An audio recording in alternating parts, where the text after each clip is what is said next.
the thing, like, if there was a killer in the house and the lights were off and me and you were in a room and you go, dude, he's in the house, you would actually be, as crazy as this is, Bill would go, all right, dude, here's the thing, dude. Just go in there, lock the door, grab something. He comes in. You would be in a total where other people would.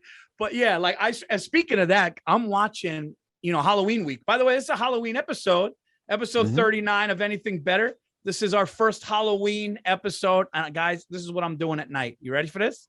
Anybody? It's the greatest thing you could do. I like horror movies now. So what I do is go to bed. Kids go to bed. We eat dinner, whatever, watch a game. 11 o'clock, Paulie goes downstairs by himself, sits down next to the dog, slasher film every night of October. And I try to find the ones that like have suspense. I fucking love it, dude.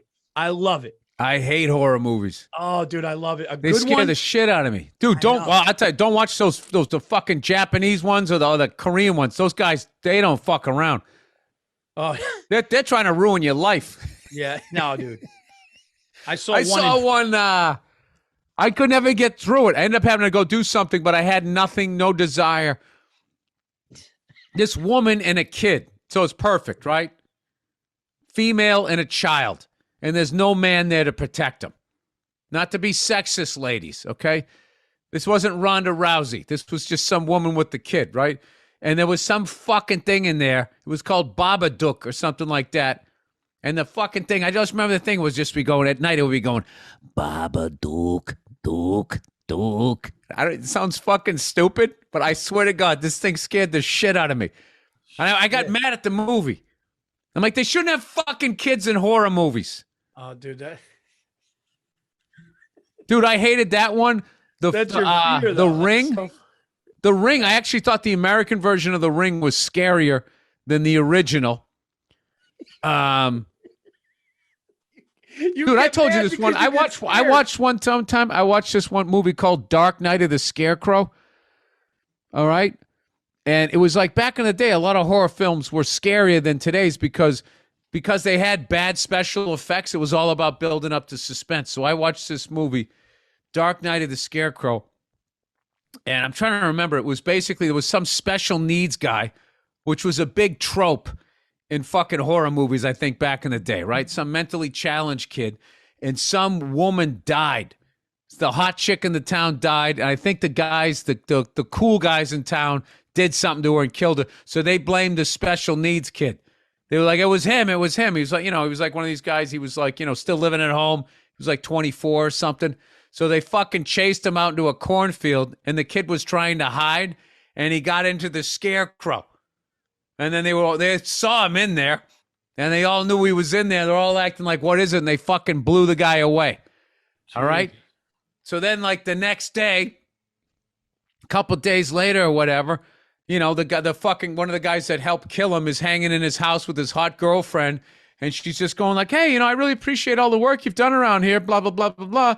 And she goes, yeah, when did you put up the scarecrow out in the field? He goes, I didn't put a scarecrow up there. And then they just cut to the field. It was like, kink, that noise, and the fucking thing is out there. The same fucking dude.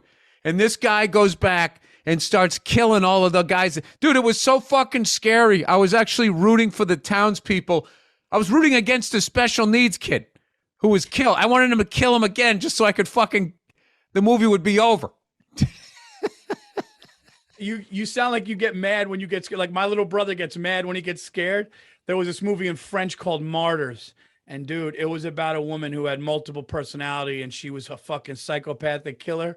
And this one thing where she takes this guy's head and she fucking basically slams it against a dresser with something and the guy's head just rips off and blood starts squirting out. And my little brother was scared. So he just goes, that's fake. He was so fucking scared.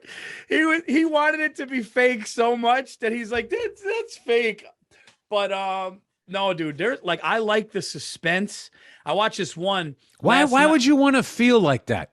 Why would you just want to sit there being like, fuck. And then now all of them, they try to turn all of them into a franchise. So there's always that little twist in the end, after the credits or something, where the fucking thing's still alive. So there's no satisfaction. Like it used to be back in the day. Like in the end, they killed the fucking thing. And then the next movie would come out and they would show how it came back to life. Well, what's happening in a lot of horror movies now is you think that what they're doing to make people like, especially horror movie buffs, come back is the main character who you think is going to survive. Like I watched this one, they got this kid in a van and they finally got him. They were stalking him the whole fucking movie and they finally got him and he's in the van. And the fucking killer just comes over and does that whole fucking tilt in his head thing. And he looks at a knife and he just puts it to the kid's neck and he just fucking does it. He just puts it in and the kid's going, ah, ah, and then the kid's just head goes down and the kid dies. And the whole goal of what the killer wanted to do to that kid actually happens. And then the news just goes, more bodies washed up on shore in the California, blah, blah, blah. And then it just ends with those fucking freaks still doing it. So it actually leaves you with the fucked up thing. And the fucked up thing about that was that's based on true events that was happening throughout college campuses and bodies washing up on the beach. So it's not the most pleasant thing, but it's Halloween. Wait a minute. Wait, there was people killing college kids and they were washing up on the beach? Yeah, it's basically throughout, I guess, a certain amount of years, a ton of bodies were being found ashore. And what was happening? You're just saying what you just said to me. Like, where did it happen and when? It happened in California, like campuses that are near the water in California. This was happening. I got to look at the name of the movie, but it said this is based on true events that happened, and they never actually found the group of people that was doing it. They didn't know if it was like a satanic thing, a cult. It was a group of people killing college kids, throwing them in the ocean, and then they washed up on the shore in California, the state I live in, and I missed it. When did this happen? So there's some stuff that people think that might actually be bullshit. So one of the guys pushing that theory, apparently he was on an episode of Tim Dillon's podcast, but he didn't even air it because he said this guy's out of his mind and he thought that maybe that was all bullshit. So not saying Tim's right or whatever, but maybe that guy's already killed people. If you look into it, it might not be as tight as that story. But I did hear about that, Paul, and I have heard people say that that's bullshit. That these are all separate. This is what's funny about Paul. Is the movie allowed to say this is based on true events that happened in California? Sure, but they just don't know if this is actually something that was all done by the same people. I think that's what's being disputed. Part of the horror. It's part of the marketing, Paul. It's all the same. Paul, what's funny about you, Paul Verzi, in real life, reads people like I've never seen. But you get Paul eating some popcorn and some fucking candy in a movie theater, and he will literally think in the end that Courtney Love killed Kurt Cobain. Like, he just buys it. This fucking guy, one time we had a tour bus guy, and like Paul, in 3 seconds, I don't like this guy. I'm like, what the fuck, man? You're putting a bad mojo on the tour here. And he goes, he's selfish. He's fucking selfish. Dude, this guy redefined fucking selfish. Redefined fucking selfish. I still remember the guy's name, so I don't ever get that guy again. I appreciate that recognition. So, yeah, dude, that was one of your great calls. I remember Lawhead. I remember Jason Lawhead goes, dude, we're not even a quarter of a tank into this thing, and Burzy hates this guy. I knew what that guy was. It was over. Early. Yeah. Yeah. Well, because we also had the greatest guy ever. We had Steve before that, Steve Moore. But what was I going to say? But you get into a movie theater. I mean, you just go in. Paul is just you're buying it, Paul. The lights go down. What's your candy? But Paul Verzi goes like, it's a ritual. Paul goes to the fucking movies. Yeah. And gets I don't think I've ever met anybody that enjoyed. Like, I really like going to the movies. And I really miss it because of the pandemic. But like, I used to like going to the movies with you just to see how it was like going with a kid. It's one of my favorite. It's because when my parents were divorced, we visited my dad on Sundays, and that's what we did. And movies were always therapeutic to me. That's why I miss Blockbuster Video. I used to tell Stacy, I'm going to the movie store. And dude, I would just peruse. I would go up and down aisles. Bill, I would go up and down aisles. I was best friend. I was not best I just love that you said peruse. Dude, I was such dear friends with the manager at Blockbuster. I'd walk in. What's up, man? Hey, did you see that one? Oh, shit. I swear to God, it was like I was talking sports in a barber shop. I loved it. Movies make me feel good, but you are right about this. When I see the words based on true events or based on a true story, nothing gets me more excited than that. That's one of my big. That's one of my big ones, dude. Well, at that point, like the liberty that you can take when you write based on a true story can literally be like, these guys went out fishing and their boat sank and they died. How is that legal? How is it legal to like see people, victims die and say this is based on things that happened? The same way they can say something is non-fat or has no trans fat, but it actually has a percentage of it. It just comes down to like legal speak and money and influence and all of that crap. You know what fascinates me is like that Zodiac killer in the Bay Area and stuff.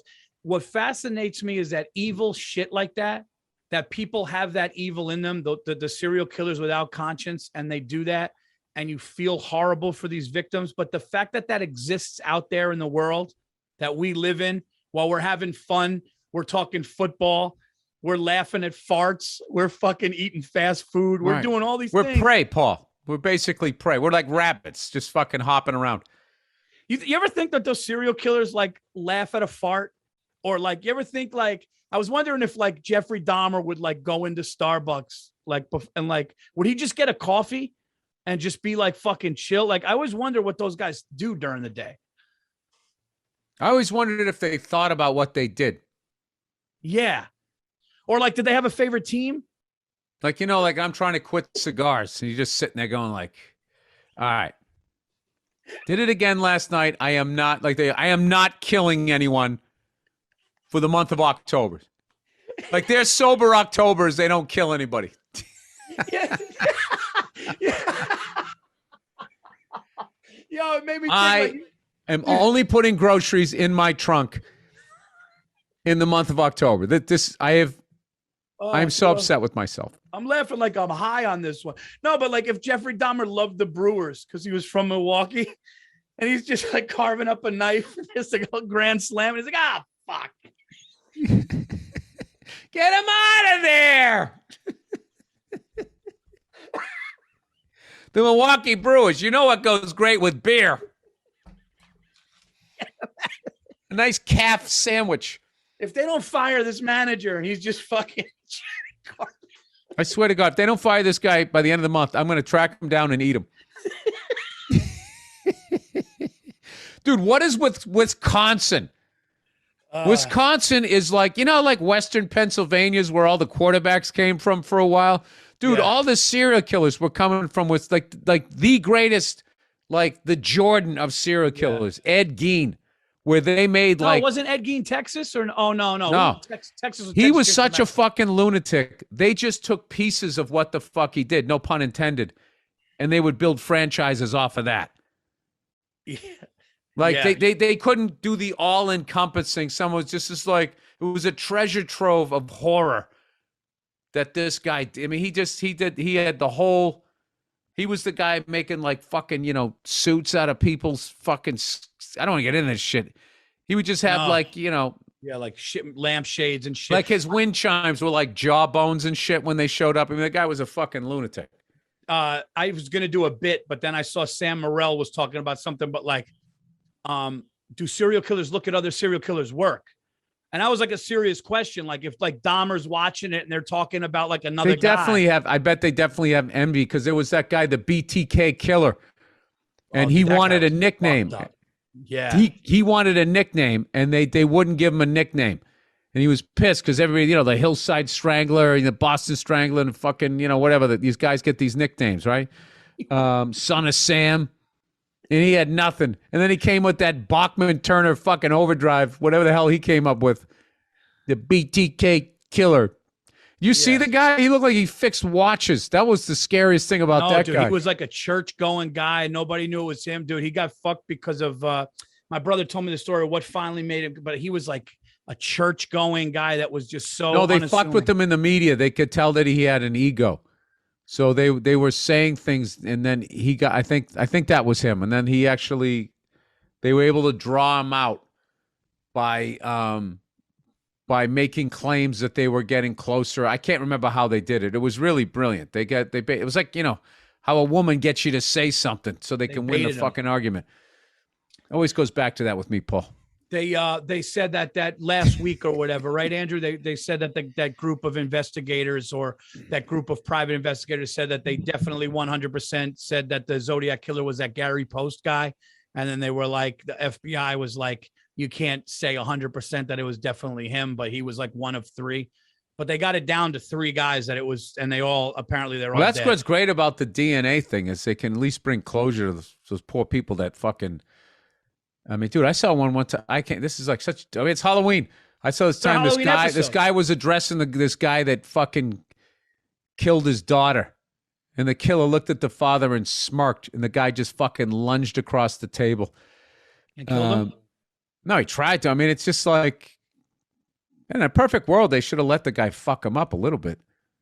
Yeah, that's. They literally go in there and they're protecting this fucking murderer. I don't understand it.